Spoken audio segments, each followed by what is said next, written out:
As you can see here, we actually read an article about how vaping is now an epidemic among high schoolers, so we decided to do something that would possibly fight against it.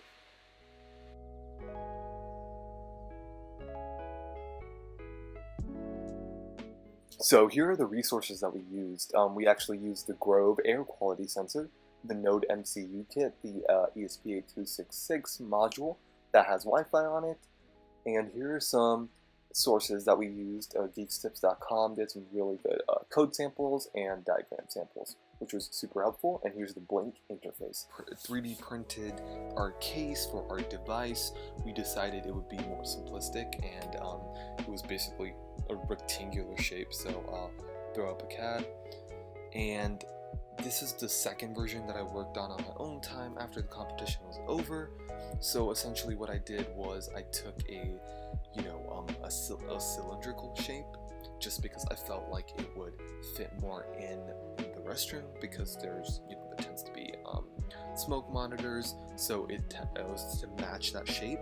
And I went with a sphere. I basically cut a sphere, and if you can see right here, it's pretty shallow, and this hole right over here is meant to allow the air sensor to protrude from the device, so it can sense the possible vape particulates in the bathroom.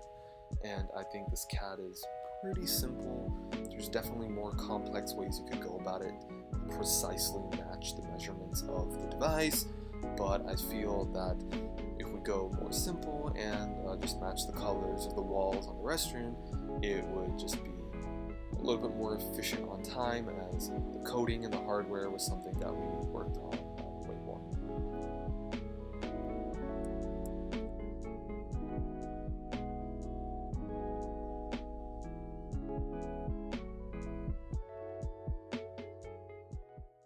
So here's a real quick look at our 3D printed case, the CAD that I pulled up before, and an inside look at the schematics.